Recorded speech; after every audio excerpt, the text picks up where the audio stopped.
غیب، غیب سے مطلب، اب اگر غیب کہتے ہیں تو آنکھ سے اوجل، جو آپ کے سنائی میں نہ سنائی دے، جو خوشبو بن کے نہ سنگائی دے، جو زبان کے اوپر ذائقہ نہ دے، یعنی کہ آپ کے جو حواس خمسہ ہیں، 5 حواس ہیں، ان کے اندر جو ہے وہ ابزارب نہ ہو سکے، تو غائب ہو گیا وہ. سمپل ہے نا، کہ فیل بھی نہیں ہو رہا، ٹھیک ہے نا، مگر موجود ہے، ٹھیک ہے نا. اب ہے بھی یا نہیں ہے، اس کی کوئی یعنی کہ شواہد، اگر کوئی بولے کہ جی کیا کہتے ہیں کہ اس کی کوئی گارنٹی وارنٹی دو کہ somebody is there، غائب ہے، ٹھیک ہے نا، کیسے پتہ چلے بھائی؟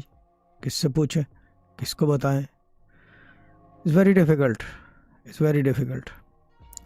اب now it all depends on what subject are you talking about، یعنی کہ غیب کے زاویے میں آپ نے کس چیز کو آپ نے ڈالا ہے.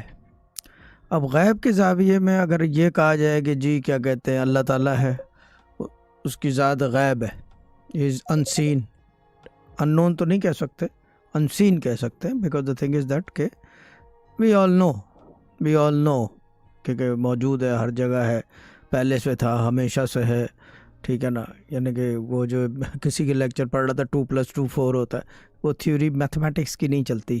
اللہ تعالیٰ doesn't fit in blend in any theory، ٹھیک ہے نا، از بیانڈ تھیوریز. ساری تھیوریز اس کے اندر بنی ہوئی ہیں.